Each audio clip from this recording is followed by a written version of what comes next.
This is a good sign, friends. This is a rainbow. Horizon to horizon. Can you see it? There you go. This is Chuck. This is Lee. We're on our way to the Thermont.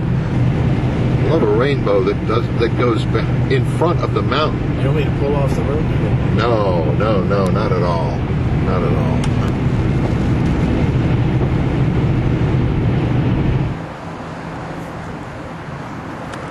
Having arrived and been locked out,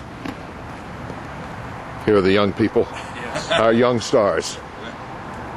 And there's Buddy Belote. Buddy Belote is the greatest engineer I ever worked with. He is the most versatile human being, ace photographer. He's a cellist. He is an artist. He was an artist with reel-to-reel tape. A friend of mine, indeed, then. He is the glue that holds this together. He's held this together. Hey, buddy, I'm just telling old war stories about you. Uh-oh. Good to see you. I'm in real trouble, I can You remember Chuck, of course? to do it. Okay. But this is essentially the story.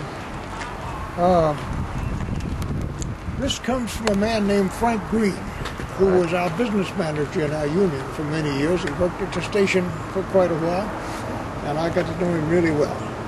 During the war, Frank Green was assigned to a group of 16 men who worked in Laurel, Maryland, where they had a great big antenna field. They could pick up radio anywhere in the world. And their job was to monitor the German radio 24 hours a day, 7 days a week, and keep the Allied High Command informed, among other things, as near as possible where Adolf Hitler was going to be at any particular time. In other words, they want to plot his movements and let our intelligence people know.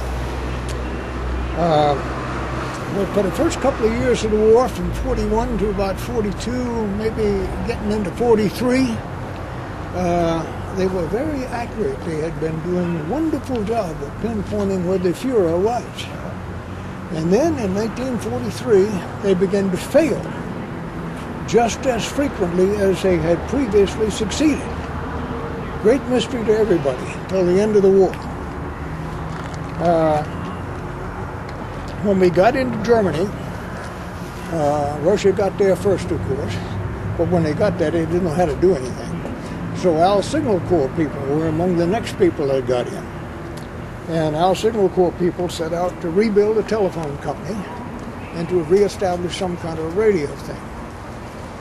So there were a bunch of fellows, GIs, got into the German radio wreckage, and they began sorting things, and they found this funny looking stuff they'd never seen before. You know what it was? It had reels like this, and it was a lot of paper tape. It was white on the back. It was real paper. You could tear it, and on the top it was like the stuff that pencils are made of. And if you rushed your fingers like this and looked at it, it looked like, well, they had no idea what it was. So they went over to AT&T while the engineers were redoing the phone company. A couple of the AT&T engineers came over, and they determined that this was indeed magnetic recording tape. That stage of the game over here, we were still farting around with wire recorders, right, which were hopeless because you couldn't edit them without tying a knot, and every time you tied a knot, you got a pop. No good. Anyway, this was, we found out about this, I guess, sometime around April or May of 1945.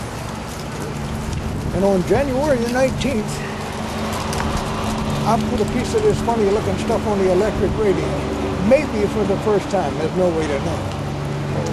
But it was on a piece that was Bob Wolf, who was our sports announcer. He was still in uniform from the war, by the way.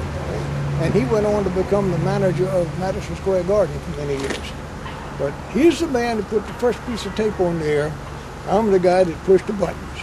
Beautiful. And that is a story. I learned that very day. If you don't learn about this, buddy, you're going to get lost way to hell and going. Yep. So I quit studying a lot of other things and concentrated on tape. And I guess at one time I became a hotshot tape editor for CBS. You better believe it. Oh, man. Now with digital editing.